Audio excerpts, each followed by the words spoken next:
Hello, everyone. Great you can be with us. Carolyn Bickford here with Terry Rimby, a longtime resident of the Methow Valley, currently residing here in Twisp. I met Terry on Christmas Day at supper time. I got served a wonderful meal with him, and it was such a gift to realize how much he has to share. Welcome, Terry. I'm so glad you can be here for the interview. You speak from the heart, and so your words are welcome as you share thoughts and memories today. We're here to celebrate life. When and where were you born, Terry? Yakima, Washington, And what was the year? 1939, November 4th. You mentioned that night of Christmas that your astrological sign helps you understand your life. Yes, Can you tell us about that? I met Linda Joy Stone, who does astrology charts. She had graduated from her classes the very day my wife died. And she lives in, not my wife, but Linda lives in Arizona. And nobody here in the Methow even knew we knew anybody in Arizona. And we had written little notes back and forth, her and the wife, for pretty near 50 years. She called me long distance and consoled me on my wife passing away. Now, how she knew that happened, I have no idea. But this Linda Joy Stone, she is somebody that's not from this world. I mean, she's different than most people. And that's kind of who I hang out with, have all my life, is the ones that are outside the box looking in our society and just observing what's going on. And I'll tell you, one of the questions that's been popped into my mind recently is how desperate people are to know what the elders know. And in fact, next couple of weeks, I'm going to find out about doing another little survey on connecting the youngsters with the elders before the elders are in the past, like the steam engine. It's gone forever. And that's the way us elders will be pretty soon. The language, the environment is so far out of balance, which is very important, not right or wrong. But it's so far out of balance that we don't understand what is even wrong. And it's a prime opportunity for the young people to find out as much as they can about the elders before they pass on. I couldn't agree with you more on that. Children nowadays have very different lives than was common when you were coming up. What were your preschool years like? All full of imagination and exploration and being close to nature. I could climb up in a tree.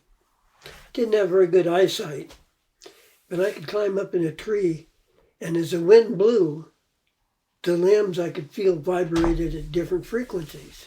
And that opened my imagination to what is possible. Of course, my mom helped me along with that. She says, I was doing something that was out of balance.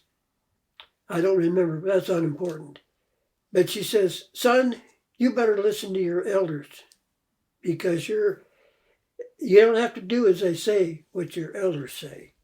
But you better listen to them anyway because they've done it. They know what works. They've had the experience to make life easy on themselves. And even in our culture today, our elders are not taken care of in a proper way, the way I see it.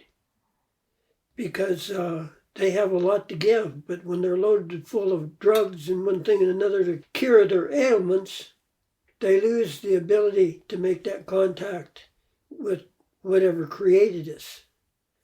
I don't have a name for it, but I know it's there.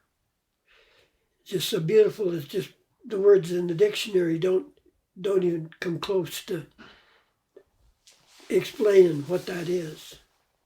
So you mentioned that you had poor vision when you were a preschooler, and you got glasses, right? Yeah.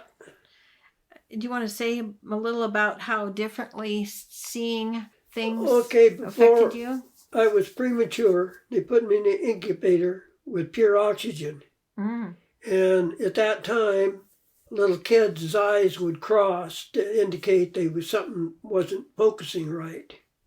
But I was so contented that I just accepted everything from the time I was born till I was 5 years old. It was like taking two empty water glasses, clear water glasses, hold them over both of your eyes, and then look through that. And that's what I was accustomed to as the first 5 formative years.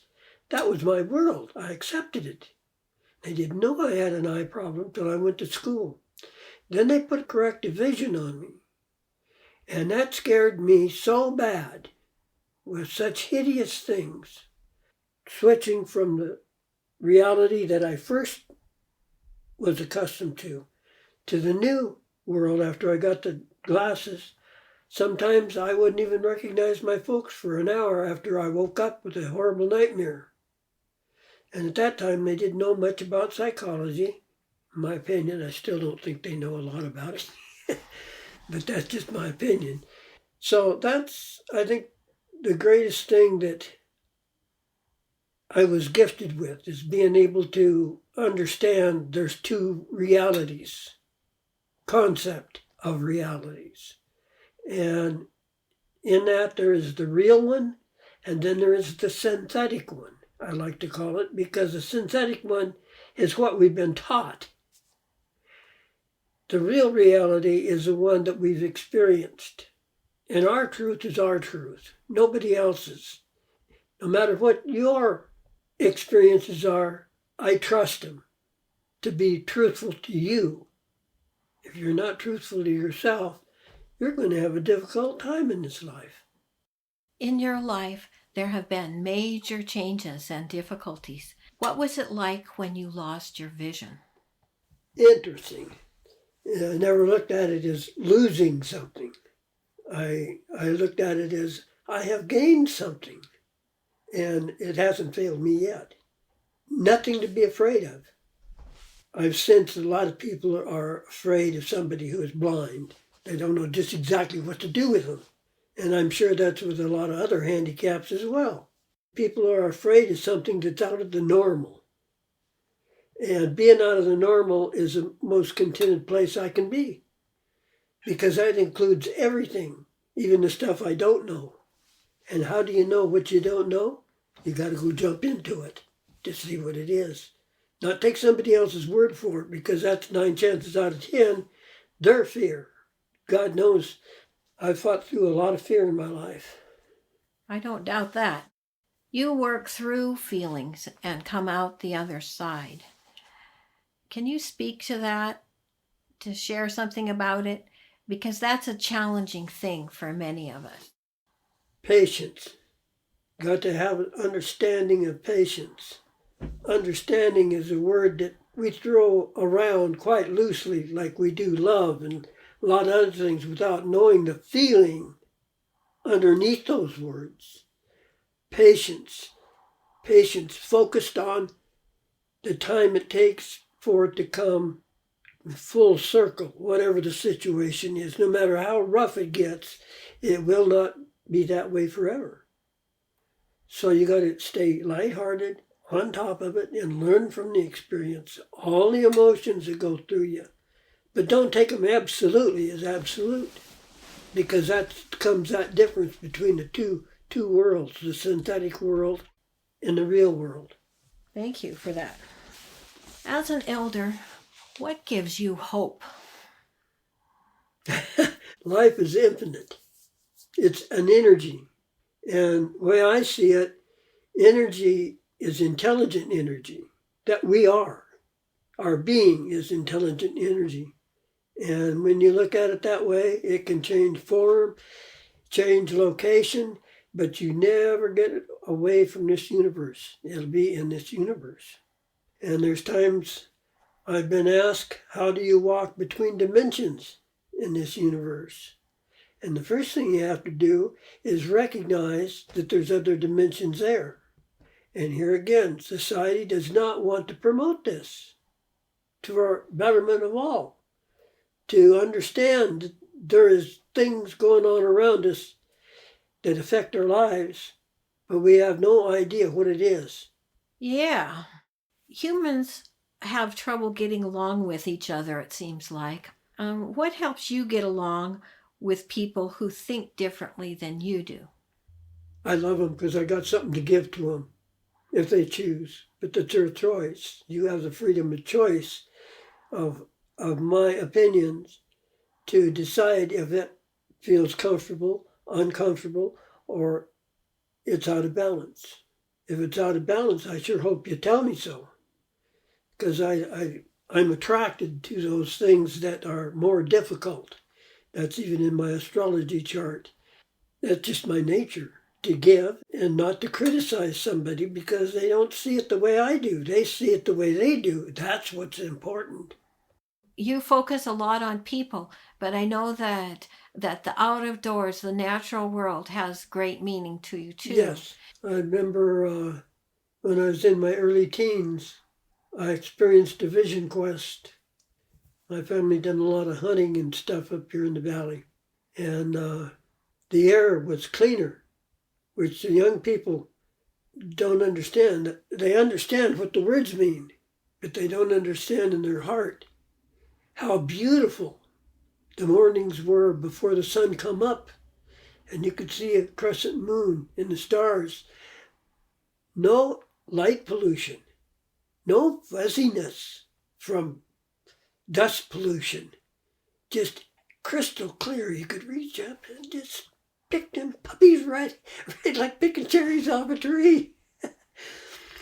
Yes, that when you experience nature face to face, I guess that's the best way I can explain it. It's a marvelous feeling, and I'm greedy about it. I love that feeling of being with the true nature, of the way our hardships are, the difficulty of it.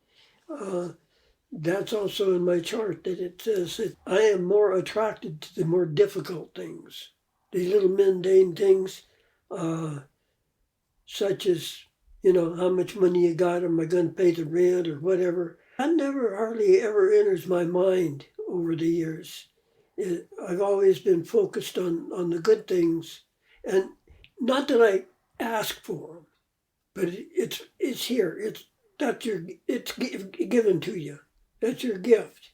That's part of your gift. Put it all in a proper shape, and it'd be a lot easier if the young kids just remember that this isn't all there is. They don't have to be afraid of anything. They get a perspective. They have a bigger awareness. The more perspective you got, the better choices you can make. It makes life easier for you. I hope that answered your question. Yeah. Terry, thank you so much for sharing a little bit of your story and a few thoughts. I'm hoping to visit again with you and talk more about the natural world and what it means to you. Your words today are a gift. Thank you so much. You're welcome.